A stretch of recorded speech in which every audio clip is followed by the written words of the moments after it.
Sir నమస్తే sir Sunil Reddy గారు. నమస్తే విష్ణు గారు. సునీల్ రెడ్డి గారు, ఇప్పుడు క్రెడిట్ కార్డు వాడుతుంటే కూడా ఇన్కమ్ ట్యాక్స్ నోటీసులు వస్తాయా?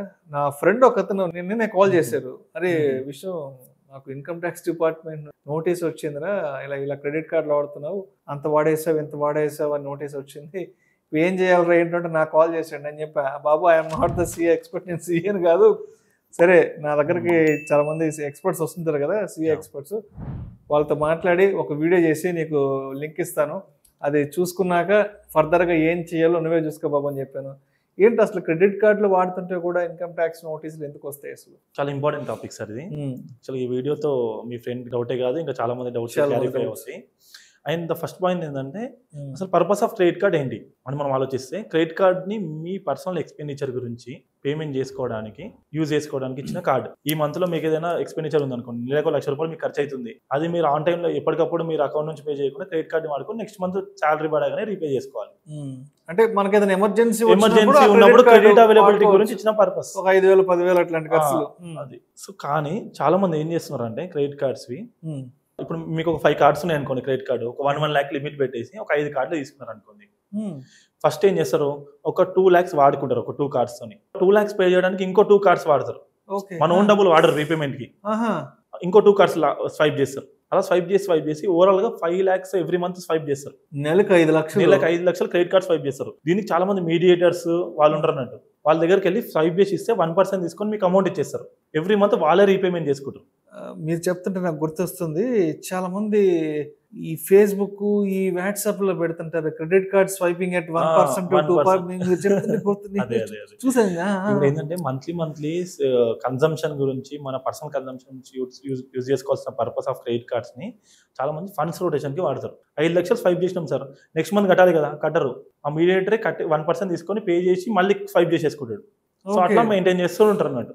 ఇప్పుడు మీకు 5 క్రెడిట్ కార్డులు ఉన్నాయి, నెలకు 5 లక్షలు చొప్పున చేస్తే సంవత్సరానికి మీరు ఎంత స్వైప్ చేసి ఉంటారు? 60 లక్షలు. 60 లక్షలు అయింది కదా, 60 లక్షలు అయింది కదా. అది ఏఎస్ ఓపెన్ చేస్తే, మీ ఇన్కమ్ ట్యాక్స్ ఏఎస్ లో ఓపెన్ చేసాం అనుకోండి, మిస్లీనియస్ పేమెంట్స్ కింద చూపిస్తుంది 60 lakhs మీరు క్రెడిట్ కార్డ్స్ పేమెంట్ కి కట్టారు. 60 లక్షల క్రెడిట్ కార్డ్ మీద అంటే కట్టారు కదా, 60 లక్షలు కట్టారు కదా. ఇన్కమ్ ట్యాక్స్ డేటా కూడా ఉంది, మొత్తం అక్కడ రిఫ్లెక్ట్ అయిపోద్ది కదా ఆటోమేటిక్ గా. క్రెడిట్ కార్డ్ కంపెనీ రిపోర్ట్ చేస్తాడు, నాకు ఇంత ఈ పర్సన్ నుంచి ఇంత వచ్చింది, ఈ పర్సన్ నుంచి ఇంత వచ్చింది, రీపేమెంట్ వస్తుంది. ఇప్పుడు ఏంది డిపార్ట్మెంట్ వాళ్ళ క్వశ్చన్ ఏంటంటే, డిపార్ట్మెంట్ వాళ్ళు మీరు రొటేషన్ గురించి వాడారు అవన్నీ అనుకోవట్లేదు. వాళ్ళ పాయింట్ ఆఫ్ వ్యూ ఏంటి, 60 లక్షలు క్రెడిట్ కార్డ్ బిల్ కట్టావు అంటే 60 లక్షలు ఖర్చు పెట్టావు, దాన్ని బట్టి నీ ఫైనాన్షియల్ స్టేటస్ ఏంటి, 60 లక్షలు అనేది ఒక అదే కదా. 60 లక్షల రూపాయల క్రెడిట్ కార్డ్ బిల్ కట్టిన నువ్వు ఇన్కమ్ ట్యాక్స్ లో ఎంత చూపించినావు? అంతే కదా సార్. ఇప్పుడు సంవత్సరానికి 60 లక్షల క్రెడిట్ కార్డు వాడితే ఇంకా ఎంత తోపో ఏంటో అన్న క్లారిటీ వాళ్ళకుండా వాళ్ళకి డౌట్ వస్తుంది కదా, డౌట్ వస్తుంది. నువ్వు రొటేషన్ చేస్తున్నావు, అదే కార్డు పే చేయడానికి ఇంకో కార్డు వాడుతున్నావు అనేది వాళ్ళకి తెలియదు కదా. వాళ్ళ ఇంటెన్షన్ ఏంది, నువ్వు 60 లక్షలు ఖర్చు పెట్టినావు, క్రెడిట్ కార్డు బిల్ అంటే ఖర్చు పెట్టినట్టే. 60 లక్షలు నీకు ఎక్కడి నుంచి వచ్చినాయి? సోర్స్ ఆఫ్ ఇన్కమ్ ఏంటి? ఐటీలో 10 లక్షలు 15 లక్షలు చూపించుంటావు. సోర్స్ ఆఫ్ ఇన్కమ్ ని మ్యాచ్ చేసేంత వరకు క్రెడిట్ కార్డ్ రీపేమెంట్ ఉంటే సరిపోద్ది, ఏం పర్లేదు. ఇప్పుడు మీ ప్యాకేజ్ ఒక 15 లక్షలు ఉంది సార్, మీరు ఐటీ ఫైల్ కూడా దానికి చేశారు, మీరు క్రెడిట్ కార్డ్ 10 లక్షలకు వాడుకున్నారు, నెలకు ₹1,00,000 చొప్పున 12 lakhs వాడారు అనుకోండి. శాలరీ నుంచి రీపే చేశాను, నేను మంత్లీకి వాడుకున్నాను క్రెడిట్ కార్డ్ అని చెప్పొచ్చు. కానీ మీరు 10 లక్షలు ఇంకా 15 లక్షలు ఐటీ చూపించి 60 లక్షలు క్రెడిట్ కార్డు పే చేస్తే ఎలా సోర్స్ ఏంటి?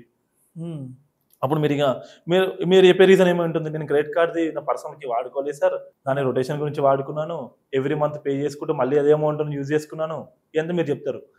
నాకు అర్థమవుతుంది, డిపార్ట్మెంట్కి అర్థం కావాలి కదా.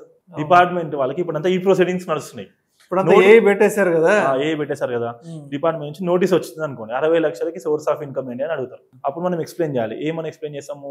ఇప్పుడు అంతా ఆన్లైన్ ప్రొసీడింగ్స్, మనం వెళ్ళి పర్సనల్ కలిసి లెటర్ రాసి అయ్యా నమస్కారాలు ఇట్లా వాడుకున్న అదంతా లేదు. ఆన్లైన్ లో డీటెయిల్ గా సబ్మిషన్ ఇవ్వాలి. ఏమని సబ్మిషన్ ఇవ్వాలి? 60 lakhs కి నువ్వు ఎక్కడి నుంచి కట్టావు, సోర్సెస్, ఇదంతా మనం ఇప్పుడు ఇతను చెప్పిన స్టోరీ అంతా ఇస్తాం అనుకోండి. ఏంది, ఒక క్రెడిట్ కార్డు గురించి ఇంకో క్రెడిట్ కార్డు వాడి రీపేమెంట్ చేశానని డీటెయిల్గా ఎక్స్ప్లెనేషన్ ఇచ్చినప్పుడు వాళ్ళు రికన్సిలేషన్ స్టేట్మెంట్ అడుగుతారు. ఒక కార్డు నుంచి ఎలా రీపేమెంట్ చేసావు, ఎలా రొటేషన్ అయిన ఫండ్స్, క్యాష్ ఫ్లో ప్రొవైడ్ చేయు, రికన్సిలేషన్ స్టేట్మెంట్ ప్రొవైడ్ చేయు అని అడుగుతారు. అవన్నీ ఒక 2 months తర్వాత మన బ్యాంక్ అకౌంట్ ఓపెన్ చేస్తే మనకే తెలియదు ఏ అమౌంట్ ఎక్కడ వచ్చింది ఎక్కడ పోయిందని. రైట్ 1 years 2 years అడిగితే ఎవరేం చెప్పలేము ఇంకా. సో అలాంటప్పుడు ఆ నోటీస్ వచ్చినప్పుడు ఇంకా వాళ్ళు మన ప్రాపర్ ఎక్స్ప్లెనేషన్ చేయకపోయినా, సోర్సెస్ ఎక్స్ప్లెయిన్ చేయకపోయినా దానిపైన ట్యాక్స్ పడుతుంది మనకి. అది నా క్లయింట్స్ కి ఆల్మోస్ట్ లాస్ట్ 1 year లోనే ఒక 20+ మెంబర్స్కి వచ్చింది. అంటే నా నోటీస్ వచ్చినా నా దగ్గరకు వచ్చారు, సరే ఇలా నోటీస్ వచ్చింది అని. ఎందుకంటే క్రెడిట్ కార్డ్స్ ఇంకా కూడా చాలా మందికి నోటీస్ రాలేదు, బట్ యూజ్ చేస్తూ ఉన్నారు. ఓకే, పాసిబిలిటీ ఉంది, అది ఇంపార్టెంట్. అండ్ ఇంకొక సినారియో కూడా రెగ్యులర్గా చూస్తుంటారు సార్, చాలా మంది క్రెడిట్ కార్డ్స్ వాళ్ళ ఫ్రెండ్స్కో, ఆఫీస్ కొలీగ్స్కో, రూమ్మేట్స్కో ఇస్తుంటారు. ఎందుకంటే వాళ్ళు ఏదైనా ఆన్లైన్లో షాపింగ్ చేసుకోవడానికి, ఇంట్లో ఏదైనా ఎలక్ట్రానిక్ హోమ్ అప్లయన్సెస్ కొనుక్కోవడానికి అని చెప్పి ఫ్రెండ్స్ కి ఇస్తుంటారు. అంటే వాళ్ళ ఇంట్లో ఏదైనా టీవీ కొనుక్కోవడానికో, ఫ్రిడ్జ్ కొనుక్కోవడానికో, ఏసీ కొనుక్కోవడానికో, వాషింగ్ మెషిన్ కొనుక్కోవడానికి కూడా. ఇప్పుడు మీరు ₹1,00,000 అప్పు అడిగారు నాకు, లేవు నా క్రెడిట్ కార్డ్ తీసుకోబో, వాడుకో తెచ్చి, అలా కూడా ఇస్తారు చాలా. బట్ అది అవాయిడ్ చేయాలి, ఎందుకంటే అవన్నీ కూడా మీ స్పెండింగ్ లోనే యాడ్ అవుతాయి. నేను క్రెడిట్ కార్డ్ ఇచ్చాను, మీరు వెళ్ళి స్వైప్ చేసుకుని కొనుక్కున్నా కూడా ఇన్కమ్ ట్యాక్స్ వాళ్ళ డిపార్ట్మెంట్ పాయింట్ ఆఫ్ ఏంది, నేనే కొనుక్కున్నా, వీడి ఫ్రెండ్ కి ఇచ్చాడు, వాడు వెళ్ళి దాని మీద టీవీ కొనుక్కున్నాడు, ఫ్రిడ్జ్ కొనుక్కున్నాడు, తెలియదు కదా. వాళ్ళ పాయింట్ ఆఫ్ ఏంది, నా అకౌంట్ లో నా క్రెడిట్ కార్డు నేను వెళ్ళి కొనుక్కున్నప్పుడు దానికి సంబంధించిన ఐటీ ఉందా మరి? నేను 10 లక్షలు పెట్టి ఎలక్ట్రానిక్ ఐటమ్స్ కొనుక్కుంటూ పోయిన ఐటీ చేసినా లేదా మరి? దాన్ని ఎవ్రీ ఇయర్ 10 lakhs కంటే ఎక్కువ దాటితే limit credit card companies income tax వాళ్ళకి రిపోర్ట్ చేస్తాయి. 10 లక్షల సంవత్సరానికి 10 లక్షల కంటే ఎక్కువగానే ఖర్చు పెడితే క్రెడిట్ కార్డ్ మీద ఇన్కమ్ ట్యాక్స్ నోటీస్ అయితే రావడానికి ఛాన్స్ ఉంటుంది. మన ఇన్కమ్ మన ఐటీ మ్యాచ్ అయి ఉంటే ఏం కాదు. మళ్ళీ ఇన్కమ్ ట్యాక్స్ ఐటీ ఫైల్ చేసాము, దాని ప్రపోర్షనల్ క్రెడిట్ కార్డ్ ఉంది అనుకుంటే ఏం పర్లేదు. అంతేలే. ఓకే, సోర్సెస్ ఎక్స్ప్లెయిన్ చేయొచ్చు కదా మనం. వచ్చినా కూడా ఐటీ ఫైల్ చేసాము, శాలరీ వచ్చింది సార్, క్రెడిట్ కార్డ్ బిల్ కట్టాము, ఓకే, మరి ఇన్కమ్ అంత లేనప్పుడు ప్రాబ్లం అవుతుంది. సో మొత్తానికి ఈ క్యాష్ రొటేషన్ల కోసం ఈ క్రెడిట్ కార్డులు వాడడం, అదే విధంగా ఫ్రెండ్స్ కి, తెలిసిన వాళ్ళకి, వాళ్ళు ఏదో ఈ-కామర్స్ లో షాపింగ్ చేసుకోవడం కోసం ఇష్టం వచ్చినట్టు క్రెడిట్ కార్డులు ఇచ్చేసి వాడుకోండి అని చెప్పామంటే, సంవత్సరంలో 10 లక్షల లిమిట్ కానీ దాటిందంటే ఇన్కమ్ ట్యాక్స్ నోటీసులు వచ్చి తిప్పలు పడే అవకాశం ఉంటుంది తప్పకుండా. ఓన్లీ ఫర్ పర్సనల్ కన్సంప్షన్ వాడుకోవడం బెటర్ సార్. మనకు అవసరం ఉందా? మన కార్డులో కూడా చాలా మంది ఒక 4 కార్డ్స్ 5 కార్డ్స్, అన్ని కార్డులు ఎందుకు సార్?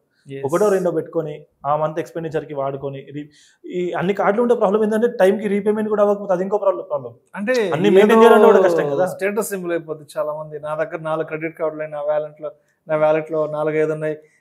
ఇంకొంతమంది క్రెడిట్ కార్డు కష్టాలు కూడా ఎలా ఉంటాయంటే, సునీల్ రెడ్డి గారు బ్యాంక్ తో సెటిల్ చేసుకుంటుంటారు.